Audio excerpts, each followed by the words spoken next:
So, Ben Carson, author, retired neurosurgeon, recipient of the Presidential Medal of Freedom, sounds like an impressive guy, right? Well, I thought so too at first. As an admittedly left leaning independent, I like to think I'm open minded enough to give a person of any political affiliation a chance, so long as they're competent and rational. And a renowned neurosurgeon must be competent and rational, right? Well, competent perhaps in some regards, but rational, maybe not so much. Now, this isn't meant to be a hit piece. As a skeptical podcaster, political takedowns aren't really my forte or modus operandi.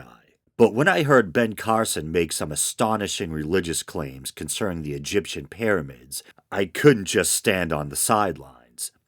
But before I move on to debunking his claims in that regard, I suppose I should finish giving you a brief rundown of the man, during which I'll address some other claims the good doctor has made as well. And as you're probably well aware, Ben Carson is running as a Republican presidential candidate, and amazingly, he and Donald Trump are at the head of the pack.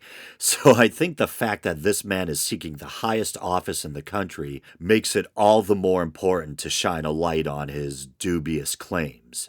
But in fairness, whatever you think of Ben Carson, his achievements as a doctor are quite impressive. He graduated from Yale, where I believe he studied psychology. He then went on to medical school, got his MD, did his residency at Johns Hopkins, an extremely prestigious hospital. Not only that, he was the director of pediatric neurosurgery there up until the time of his retirement. Some of his other crowning medical achievements include separating conjoined twins back in the 80s. He was the lead neurosurgeon of a team of about 70 surgeons during that operation. And supposedly he also developed a technique for preventing brain seizures.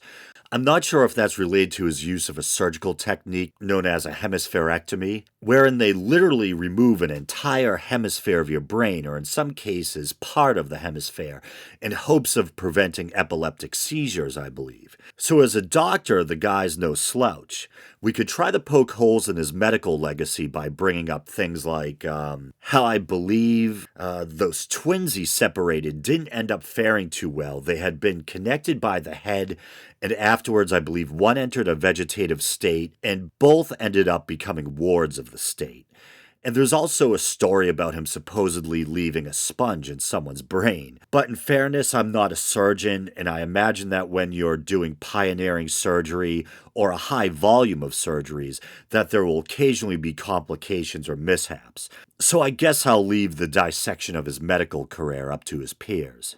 Before I go on to what really made my jaw drop, his religious claims, I'll first discuss certain claims he made concerning his early life that some have called into question. First, he claims that when he was young, he had a lot of trouble controlling his anger or temper. I believe he himself described the problem as quote-unquote pathological. He claims he once tried to stab a friend, but the knife blade broke in or on his friend's belt buckle. And he also claims that he once tried to hit his mother on the head with a hammer following a clothing dispute. Then supposedly he turned to the book of Proverbs, I believe it was, for help with his temper and had some sort of revelation, and from henceforth became the mild-mannered Ben Carson that we know today. Now, CNN supposedly investigated Carson's claims, and all of the people they talked to from his past were surprised to hear about his alleged anger issues, and none of them could recall Carson's stories regarding his temper. Now, Donald Trump recently went after Carson for both the hammer and the belt buckle story. Trump seemed disturbed by the anecdote about Carson going after his mother with a hammer, as most of us probably are to some degree, but he seemed rather unconvinced by the knife and the belt buckle story. And he did this whole kind of vaudeville-esque on-stage routine trying to debunk the story. But it's strange. It's like some sort of surrealist inversion of political mudslinging. We have someone in the spotlight claiming to have done horrible things, while the media and their rivals try to prove the opposite. Strange. I swear, guys, don't listen to CNN. I really did used to be a knife-wielding psychopath. Also, he claimed in his autobiography that he was offered a scholarship to West Point, but apparently West Point doesn't offer scholarships, and they have no record of Carson seeking admission. He also claims in the same autobiography to have had dinner with General William Westmoreland back in 1969, but the Pentagon's records indicate the general wasn't even in Detroit, where the dinner was supposed to have taken place at the time. He also claimed to have been held up at gunpoint in a Popeyes chicken, but neither Popeyes nor the Baltimore police could corroborate his story. And in fairness, that doesn't necessarily mean it never happened. And once again, to be fair, there is at least one anecdote that was called into question that actually seems to have turned out to be true. In his book, Gifted Hands, I think it is, Carson claims that while he was at Yale, he was informed that a test he had taken or was taking had been burned in a fire and that he and all the other students had to retake it. Supposedly, the rest of the students stormed out in protest, but Carson alone stayed to finish the test.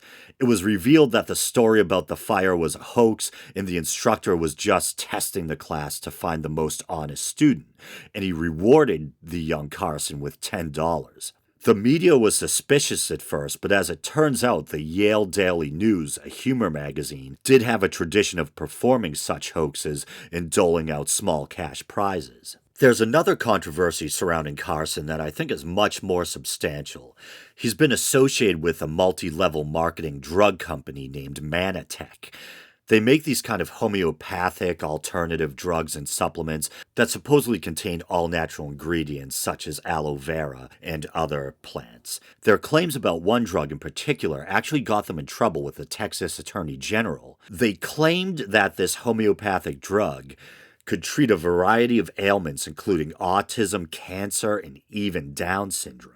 In 2009, they apparently had to pay out $7 million after losing a deceptive marketing lawsuit. Carson still insists that he doesn't have a relationship with the company, yet admits to doing paid speeches for them, doing a PBS special for them, and admits to even taking their supplements himself. And yet, as baffling as it is, he still insists he doesn't have a relationship with them. And for anyone who's interested in a more in-depth look at this controversy involving Manatech and Ben Carson, CNN recently did some great work on it, particularly Anderson Cooper. Now I'll finally move on to his religious views. Carson is a Seventh-day Adventist. They're a Protestant sect that grew out of the end-time obsessed Millerite movement of the 19th century. Seventh-day Adventists place a strong emphasis on health and diet. I believe they actually adhere, or at least try to the dietary prohibitions in the book of Leviticus. Vegetarianism is quite common among Seventh-day Adventists. In fact, Ben Carson himself identifies as a vegetarian. And here's a quote from him that as an animal lover, I actually kind of like, although I don't know how realistic it is. And it's regarding alternatives to animal meat. It might take 20 years, but eventually there will no longer be a reason for most people to eat meat, and animals will breathe a sigh of relief. Well, I wish that was so. I have a bleeding heart for animals, and I'm still a conflicted meat eater. And I do think that is one of the big moral issues that humanity will ultimately have to wrestle with. And hopefully we will, as a species, find some alternative path other than eating animal meat.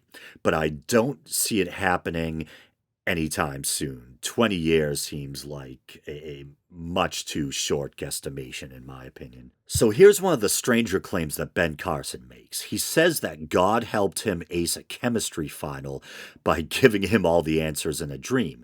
Here's a little bit from Right Wing Watch. I know not the most unbiased source, but the story is all over the net, and I just wanted to quickly give you a synopsis. God helped Ben Carson ace his college chemistry final by giving him all the answers in a dream.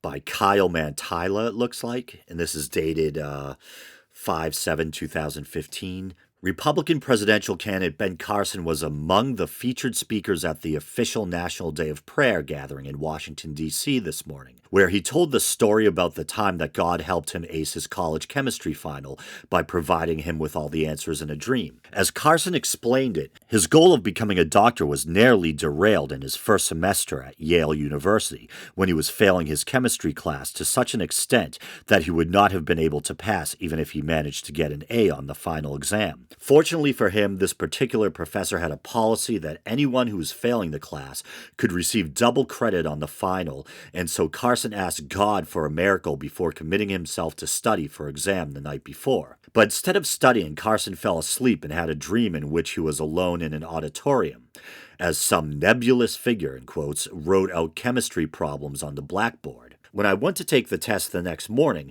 it was like the Twilight Zone, Carson said. I opened that book and I recognized the first problem as one of the ones I dreamed about, and the next, and the next, and the next, and I aced the exam and got a good mark in chemistry. It worked out okay, and I promised the Lord he would never have to do that again. My main problem with that story, other than the fact that I don't believe in God, is the idea that he supposedly remembered all the questions and answers from his dream. That would be a miracle. My whole life I've had to struggle to remember a dream for more than 15 minutes after waking, and the more time goes by, the more the details seem to slip away. So does that mean Ben Carson technically cheated? Someone else gave him the answers? I thought he believed in doing the work for yourself and picking yourself up by your own bootstraps. Oh well, I'm being facetious if you can't tell. So now on to the one that really got my proverbial goat, the pyramid story. Ben Carson said during a 1998 commencement speech that he believes the ancient Egyptian pyramids weren't burial places, but were grain silos built by the biblical figure Joseph. Yes, you heard me right. I'll play the clip for you now. My own personal theory is that Joseph built the pyramids in order to store grain.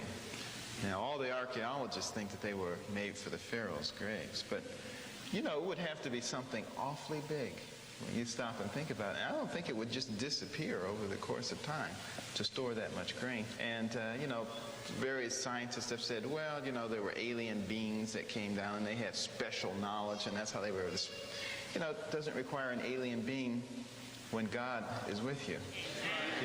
Yeah, well, the pyramids were made in a way that they had hermetically sealed compartments. You wouldn't need hermetically sealed compartments for a sepulcher. You would need that if you were trying to preserve grain over a long period of time. And that last part of the clip is actually of Ben Carson recently doubling down on that theory. Now, he says it's his own personal theory, and I don't know if he means he invented the theory or it's just the theory he personally prefers.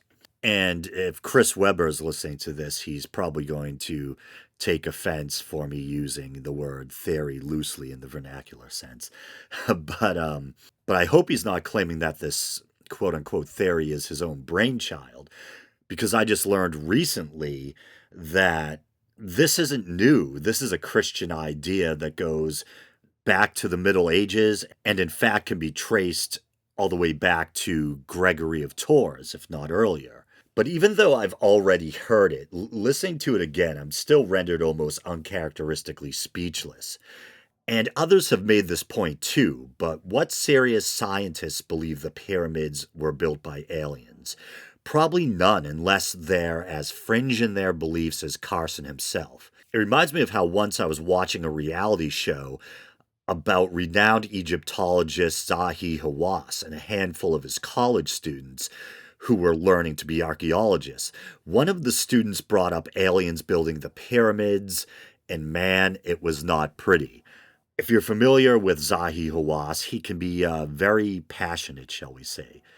But my first thought when hearing this was the pyramids would make terrible grain silos. They're not hollow.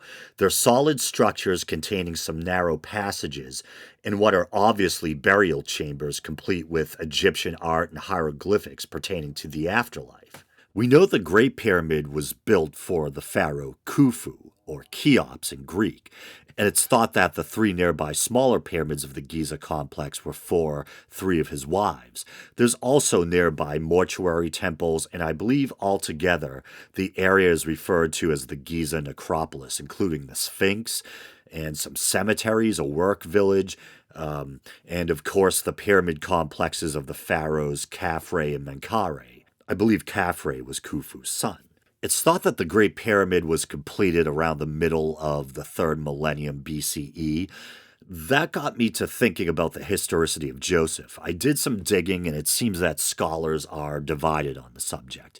The majority seem to think that there's no definitive proof for Joseph's existence, and that the narrative is probably just a literary composition. Some think Joseph is what is called a summarizing figure, a literary character meant to represent a certain period, perhaps that of the glory days of the Hyksos.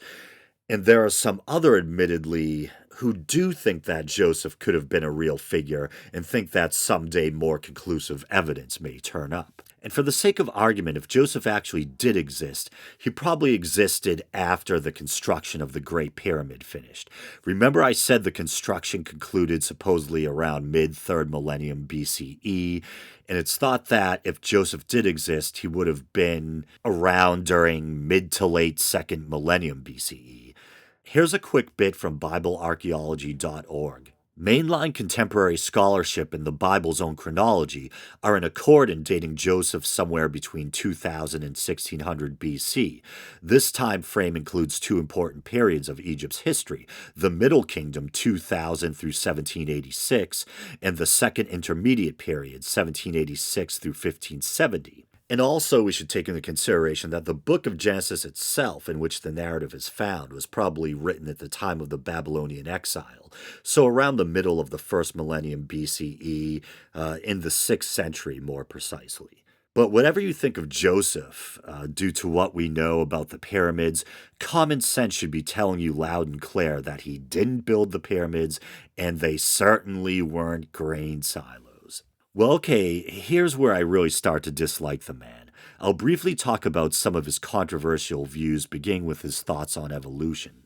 In 2006, Carson stated, "I don't believe in evolution. I simply don't have enough faith to believe that something as complex as our ability to rationalize, think, and plan and have a moral sense is what's right and wrong just appeared." Well, it's because it didn't just appear. We know that through evolution, creatures became more and more complex over time, including their nervous systems and their levels of awareness.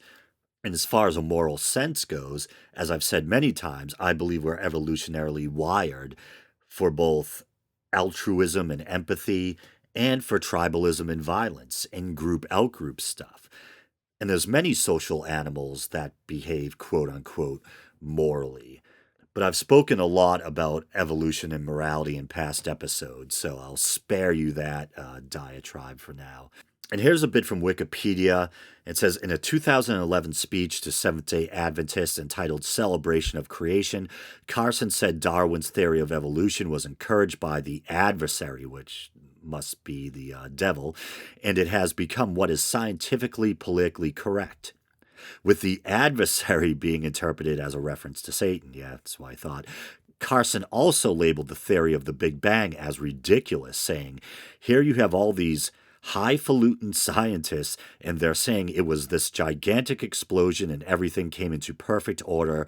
I mean, you want to talk about fairy tales? That is amazing. Carson defended his comments in 2015, saying in regard to the scientific concepts, I'm not going to denigrate you because of your faith, and you shouldn't denigrate me for mine. So here's a guy who's supposed to be a man of science, a gifted neurosurgeon, and he considers believing in the Big Bang and evolution to be matters or articles of faith. The fossil record, DNA evidence, what we know about the expansion of the universe. These things are articles of faith? No, it's evidence. And it continues. In 2014, Carson rejected the validity of carbon dating, as it really doesn't mean anything to a God who has the ability to create anything at any point in time. Carson further argued against evolution, stating his disbelief in the possibility of the complexity of the human brain arising from a slime pit full of promiscuous biochemicals. And biogenesis, the starting of life, that's something that scientists are still wrestling with. But we know how the complexity of the human brain arose. We can basically peel back the evolutionary layers from the neocortex all the way down to the reptilian brainstem responsible for autonomic functions. We know the brain developed over time through evolution. And here's a quote from an interview he did with CNN's Chris Cuomo, and this regards homosexuality. A lot of people go into prison straight, and when they come out, they're gay. In fairness, I guess he followed up by saying later on through social media that he realized that my choice of language does not reflect fully my heart on gay issues. I do not pretend to know how every individual came to their sexual orientation. I regret that my words to express that concept were hurtful and divisive. For that, I apologize unreservedly to all that were offended. And I'll actually give him credit for that. Some people might view it as, gutless backpedaling, but I actually hope that he was sincere. And as apologies go, it was fairly well worded. But this idea that homosexuality is a choice, I think sometimes there can be environmental factors. On the show before, I've talked about, say, cultures where homosexuality was more pervasive, say, ancient Greece, or even in the modern world, in areas of the world where the genders are raised separately. But generally speaking, I think the human sex drive is so strong that I couldn't imagine choosing your sexual orientation. As a straight male, I've joked a lot on the show about how I knew from a very early age that I was attracted to women, and I didn't need anyone to tell me to be. you know, I couldn't imagine changing my sexual orientation if my life depended on it, which in prison it just might. I think it probably is true that there's a high level of gay sexual activity in prisons. Part of it is probably a power or domination thing. Part of it is most definitely probably because there aren't any alternatives. And there probably are a certain percentage of the prison community who just happen to be gay. But even if homosexuality was a choice, I don't believe there's anything inherently wrong with two consenting adults of the same sex wanting to have a sexual or romantic relationship. So for me, the point is moot. Oh, and then this is a beauty. He said to Wolf Blitzer, and this is in regard to gun control in the Holocaust, likelihood of Hitler being able to accomplish his goals would have been greatly diminished if the people had been armed. And supposedly this was echoed in a book he wrote entitled A Perfect Union, where he argued that Nazi gun control was one of the reasons for the Holocaust. And then Jonathan Greenblatt of the Anti-Defamation League commented on this by saying, "It is mind-bending to suggest that personal firearms in the hands of the small number of Germany's Jews, about 214,000 remaining in Germany in 1938, could have stopped the totalitarian onslaught of Nazi Germany when the armies of Poland, France, Belgium, and numerous other countries were overwhelmed by the Third Reich." And that was my thought. And there were Jewish freedom fighters. There was a resistance movement. But how much can even armed citizens do against a massive army that has an air force and tanks, etc.? And as this guy rightly points out, the Allied forces had trouble stopping Germany and they had fully equipped armies. Then regarding his views on abortion, he's pro-life. In of itself, that doesn't bother me. I've spoken on the show before about how my own views on abortion kind of mirror those of the late Christopher Hitchens. I believe in a woman's right to choose, but I don't think that abortion should be taken lightly, and I don't think that most people do take it lightly, least of all the women who actually make the difficult decision to have one. But I understand the reverence for unborn life, I do. But he's gone as far as comparing women who have abortions to historical slave owners, and he opposes abortion even in cases of incest or rape. And I find that not just when Carson says it, but that's a stance that's been around for a long time, and I find it revolting coming out of anyone's mouth. This idea that if a woman is sexually violated, she can be told that she has to see that pregnancy through to the end. Words can't describe how abhorrent I find that. And then he's against fetal tissue research.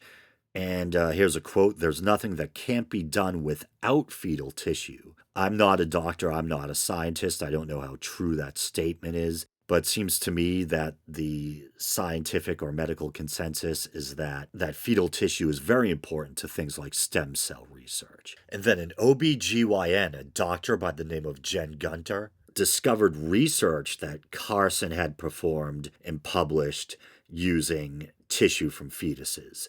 And here it says aborted in the 9th and 17th weeks of gestation. And then he made a statement defending his research. And he says to not use the tissue that is in a tissue bank, regardless of where it comes from, would be foolish. Why would anyone not do that? Carson also told the Washington Post, if you're killing babies and taking the tissue, that's a very different thing than taking a dead specimen and keeping a record of it. Well, I agree with him a bit there that no matter how you feel about abortion, it makes sense to at least do research on the existing tissue instead of letting it go to waste. And there's probably some that are much more sanguine about the issue and would probably think that we shouldn't even do research on existing tissue. So I will give him a little bit of credit for that. And lastly, and this is no surprise, he rejects the and I'm reading from a Wikipedia article here. Carson rejects the scientific consensus that human activity causes climate change. In November 2014, he said there's always going to be either cooling or warming going on, and he found the debate on climate change irrelevant and a distraction from protecting the environment. And to be honest, I'm not particularly well versed on the subject of climate change. It seems to me, just from my media consumption, that the consensus seems to be in the scientific community that climate change is real and we need to be vigilant about the possible impact it could have in the future, possibly the near future. So I think you have to be at least open-minded about it and take the subject seriously. Because you might say, it's just the weather, who cares? But if significant changes can have a dire impact on the environment and affect our quality of life or even threaten our survival as a species, that's something to take very seriously, and we shouldn't just write it off. So that's Ben Carson. That's one of the guys seeking the highest office in the land. And I'm excited because not only is this episode going to be on my personal feed, appearing as an episode of The Week in Doubt, but it's most likely going to appear as an episode of Skeptical Politics as well, the other podcast I do with Chris Webber. So I hope the Week in Doubt audience enjoyed this, and I hope the Skeptical Politics audience enjoys it as well. I'll skip all the usual plugs except for I'll mention I lost one Patreon supporter this week. I was up to 5. I'm now down to 4, still extremely grateful for you 4 guys. I hope, and this sounds kind of bad, I was going to say, I hope the person discontinued their support for financial reasons and not because, they got sick of the podcast or something. Probably not the best way to word it. I hope you're not having financial issues. But I know people work hard for their money, and sometimes you got to try to cut some expenses from your budget. And in fairness, as I always say, you're obviously free to withdraw your Patreon support at any time. You can become a Patreon supporter by going to patreon.com/theweekindoubt, and you can contribute as little as 99 cents or $1 a month. And once again, just to try to express some of my gratitude for you guys who are supporting the show through Patreon, I want to give the 4 of you, the 4 remaining patrons, a shout out. So we have 666, the number of the beast, Siddhar Joshi, Mark Seafried, and Tim Danaher, or is it Danar? Sorry if I butchered your name, Tim. I also see Tim on the Week in Doubt Facebook page, and I really appreciate your support and your interaction on the Facebook page. I love knowing that people are listening, and I love it when they reach out, even if it's something as simple as liking a post. But with that being said, this episode is a wrap. Until next week. Thanks.